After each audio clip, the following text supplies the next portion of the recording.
I was working the night shift when I first learned there was a part of the building I wasn't supposed to enter. The building itself wasn't unusual. It was a large commercial facility used mostly for storage and administrative work. During the day, dozens of people worked there. At night, there were usually only two of us. One person stayed in the security office, and the other did patrols through the building. Most nights were quiet, too quiet sometimes. The kind of quiet where you start noticing small sounds you would normally ignore. On my first week, I was still learning the routine. Which doors stayed locked? Which lights stayed on? Which hallways were never used after business hours? That's when my supervisor mentioned the rule. He said it casually, like it wasn't important. He told me that when I was doing my rounds, I should avoid the east section of the building after midnight. He didn't explain why. He just said it wasn't necessary for my job. At the time, I didn't question it. Workplaces have rules that don't always make sense. I assumed it had something to do with safety or liability. The east section was old, older than the rest of the building. It had been part of the original structure before several renovations. Most of it was unused. The offices were empty and the lights were usually off. For the first few weeks, I followed the rule without thinking about it. My patrols were simple. I checked doors, walked through the main corridors, and logged anything unusual. I spent most of the shift sitting in the security office, watching camera feeds that rarely changed. Nothing strange happened at first. Then about a month into the job, I started noticing something odd on the camera system. There were 12 cameras covering the building. One of them was pointed toward the entrance of the east section hallway. It wasn't inside the restricted area. It just showed the doorway and a short stretch of the corridor beyond it. Almost every night around the same time, that camera would briefly lose signal. It wasn't a full outage. The feed would freeze for maybe 2 or 3 seconds, then return to normal. At first, I assumed it was a technical issue. The building had old wiring, and the cameras weren't exactly new. Still, it bothered me because it only happened on that one camera, and it only happened after midnight. I mentioned it to the other night worker, an older guy who had been there for years. He didn't seem surprised. He told me the system had always done that. He said maintenance knew about it. Then he told me not to worry about it. That should have been the end of it. But once you notice something like that, it's hard to ignore. I started paying closer attention to the feed. Not because I was scared, but because it didn't make sense. If it was a wiring issue, it should happen randomly, not at the same time every night. A few days later, something changed. During one of my patrols, I noticed that the door to the east section was slightly open. It wasn't wide open, just enough that I could see the darkness beyond it. I knew for a fact the door was supposed to stay locked. I checked it at the start of my shift. I even logged it. I stood there for a moment, trying to decide what to do. Technically, my job was to secure the building. An unlocked door was something I was supposed to deal with. At the same time, I had been specifically told not to go in there. I radioed the security office to ask if anyone had accessed the area. They told me no. I closed the door and locked it. Then I finished my patrol. That night, the camera froze again. The next morning, I asked my supervisor about it. I told him the door had been open. He didn't look surprised. He didn't look confused either. He just told me to make sure it was locked and to continue avoiding that section. I asked him if someone else had access to it at night. He said no. I didn't push further. A week later, it happened again. Same door, same slight opening, same time of night. This time I checked the access logs. According to the system, the door hadn't been unlocked at all. That was the first moment I felt uneasy. Not scared, just uneasy. I started keeping more detailed notes. Times, camera behavior, door status, anything that seemed out of place. That's when I noticed something else. The temperature sensors in the east section were still active, even though the area was unused. Every other empty part of the building had stable readings. Those sensors didn't. The temperature would drop suddenly, then return to normal within minutes. No alarms, no system errors, just strange data. I showed the logs to my supervisor. He told me not to worry about it. He also reminded me again not to enter that section at night. A few nights later, I broke the rule. I didn't plan to. It wasn't curiosity, at least not at first. I was doing my patrol when I heard a sound. It came from the direction of the east hallway. It wasn't loud, just a dull noise, like something heavy shifting slightly. I stood there listening. The sound didn't repeat. I told myself it was nothing. Buildings make noises, especially old ones. Still, I walked toward the door. I unlocked it and stepped just inside the hallway. I didn't go far, maybe 3 or 4 steps. The air felt different, not colder, just stale, like a space that hadn't been opened in a long time. The lights were off, but there was enough ambient light from the main corridor to see the outlines of doors and walls. That's when I noticed the floor. There were footprints. They weren't clear shoe prints, just faint marks like dust had been disturbed recently. They didn't go in one direction. They went back and forth as if someone had been pacing. I didn't hear anything else. No movement, no voices. I turned around and left. I locked the door behind me and went straight back to the security office. The camera froze again that night. Longer than usual. The next morning I reported what I saw. That was a mistake. My supervisor didn't get angry. He didn't accuse me of anything. He just told me very clearly that I should not have entered that area. I asked him why. For the first time, he hesitated. He told me that years ago, before my time, something had happened in that section. He didn't give details. He just said there had been incidents, complaints, people refusing to work nights. Eventually, they closed it off and made it a rule. I asked him if someone still went in there. He said no. After that conversation, things got worse.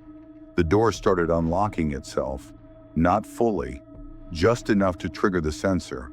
The log showed access attempts that didn't match any key card. The camera began freezing earlier in the night. Once I could have sworn I saw movement on the feed.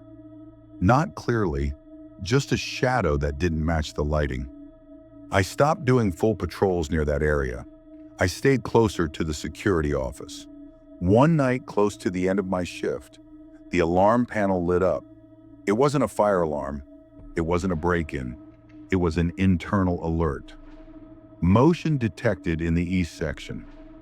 I stared at the screen for a long time. No one else was in the building. I didn't respond to it. I logged the alert and waited for my shift to end.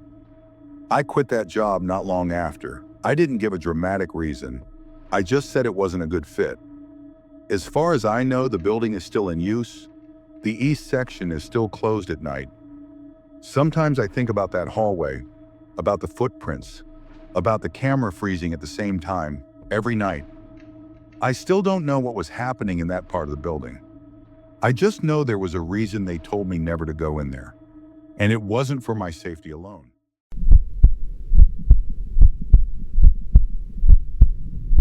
I was working the night shift at a gas station near a highway for several months. My shift started at 11 at night and ended at 7 in the morning. The station was just off the road. Trees surrounded most of the property. The parking lot was wide and usually empty after midnight. During the day, it looked normal. At night, it felt separate from everything else. After midnight, traffic slowed down. Some nights, no customers came in for long stretches of time. Most of my shift was spent behind the counter, cleaning, restocking shelves, watching the security monitors. Nothing unusual happened at first. For the first few weeks, the job was exactly what I expected. Quiet, repetitive, uneventful. Then I started noticing something. Around the same time every night, usually sometime after 2 a.m., I would stop what I was doing and look toward the front of the store. There was no clear reason for it. Nothing ever looked wrong. Still, the urge to check kept happening. At first, I assumed it was exhaustion. Working nights had already started to affect my sleep. I was rarely fully rested. Even so, the feeling continued. One night, while standing at the register, I noticed movement in the reflection of the front glass. It looked like someone standing a few feet behind me. I turned around immediately. No one was there. The store was empty. I checked the entrance, the parking lot, the security monitors. Nothing showed up. I returned to the counter and continued working. Nothing else happened that night. After that, the automatic doors began opening without anyone entering. They would slide open, remain open for a few seconds, and then close again. This did not happen every night. It happened often enough that I started paying attention. Each time the doors opened, I walked to the front and looked outside. The parking lot was always empty. I checked the pumps, the edges of the lot, the road beyond the station. Nothing moved. That was when I stopped ignoring it. One night around 3 a.m., a truck driver came in to get coffee. Business had been slow, so I remembered him clearly. While I was ringing him up, he stopped talking and looked past me toward the front windows. He asked if someone was outside. I told him there wasn't. He said he thought he saw someone standing near the gas pumps. He paused, then said he was probably tired. He finished quickly and left. After his truck pulled away, the station felt different, quieter than before. Every sound stood out. Later that same shift, I was restocking drinks near the back of the store. I heard footsteps. They were slow. They did not sound rushed. I stopped what I was doing and listened. The sound did not repeat. I waited before turning around. No one was there. I checked the bathrooms. Both were empty. I checked the storage room. Nothing was out of place. For the rest of the shift, I stayed near the counter. I watched the front windows more than the security monitors. Nothing else happened that night. Over the next few weeks, the same pattern continued. The feeling of being watched, the doors opening on their own, the need to constantly check the parking lot. There was never a moment where I could clearly see anything.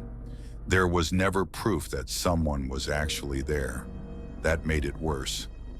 Eventually, I asked my manager if anyone else had problems working nights at that station. He said some people did not like the night shift. He did not explain further. I finished my final shift without incident.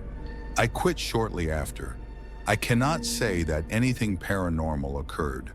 There may have been a logical explanation: fatigue, stress, imagination. However, I have worked night shifts at other locations since then, and I never experienced the same awareness, the same feeling that something was present without being visible. That feeling only occurred at that gas station.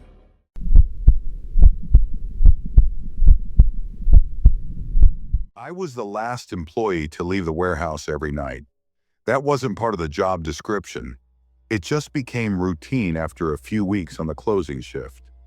By the time I locked the front office, the building was always empty. No forklifts, no radios, no movement. Just the sound of the lights and the air system cycling on and off. I didn't mind it at first. The warehouse was large, windowless, and surrounded by access roads that stayed empty at night. Most of the staff left by 10. By 10:30, I was usually alone. Nothing strange happened during my first few weeks. That's why it stood out when small things started changing. Not all at once, just enough to notice. I worked a closing shift at a distribution warehouse just outside the city. During the day, there were dozens of workers, forklifts moving constantly, trucks backing into loading bays. At night, it was just me. My responsibilities were simple. Lock up after everyone left. Do a final walkthrough. Check the loading bays. Turn off unnecessary lights. Set the alarm. The shift ended at 11 p.m. Most nights followed the same pattern. I'd start my walkthrough from the front office and work my way to the back of the building. The warehouse made noise as it cooled down, metal expanding, air vents clicking, electrical hum from the control room. You get used to it. After a while, you stop noticing. The first thing I noticed was a loading bay light that kept turning back on. I'd switch it off during my walkthrough. By the time I reached the front office again, it would be on. At first, I assumed it was a faulty switch. The building was old. Maintenance issues were common. I mentioned it to my supervisor. He told me no one else had access after hours. The switch was replaced. The next night, the light was on again. I turned it off and finished locking up. A few nights later, I started hearing footsteps. They were faint, coming from the far end of the warehouse. I stopped walking and listened. The sound stopped. I waited. Nothing else happened. I told myself it was the building settling. That explanation worked for a while. One night, as I was locking the side exit, I heard a door open somewhere behind me. I turned around. Every door was in view. All of them were closed. I finished locking up and left. The next morning, nothing seemed out of place. No alarms, no reports, no damage. About a week later, I found a pallet near the back wall, shrink-wrapped, labeled, placed neatly. I didn't remember seeing it earlier that day. I checked the inventory log. Nothing matched it. I asked the day shift who had delivered it. No one knew what I was talking about. When I checked again that night, the pallet was gone. I started leaving as soon as my walkthrough ended. One night, while checking the loading bays, I heard movement behind me. I turned. Between two rows of shelves, something shifted out of view. I didn't follow it. I completed my checks and headed back to the office. As I reached the door, I heard footsteps matching my pace. I stopped. They stopped. I waited several seconds. Then the footsteps continued, moving slowly away. I checked the security cameras. Every aisle looked empty. Nothing showed up on any feed. A few nights later, I found the office chair pulled away from the desk. I always pushed it in before leaving. I knew that because it was part of my routine. I pushed it back and locked up. The next night, the chair was pulled out again. That night, I stayed longer and watched the monitors. Around 10:45, I noticed movement on camera 3. It covered the back corner of the warehouse. The image was grainy, but something appeared between the shelves. It didn't move. I adjusted the zoom. The image cleared. The space was empty. When I checked the aisle in person, there was nothing there. On my way back to the office, I heard a voice. It was close. It said my name. Not loudly, not urgently, just enough to be heard. I didn't respond. I finished locking the office and headed for the exit. As I walked to my car, I noticed the loading bay light was on again. I didn't go back inside to turn it off. The next morning, I reported everything. My supervisor reviewed the footage. There was no movement recorded, no audio, no disturbances. He suggested I take a few days off. When I returned, the closing shift had been reassigned. They told me no one would close the warehouse alone anymore. No official reason was given. A week later, I heard they found someone inside the building after hours. No one explained who it was or how long they had been there.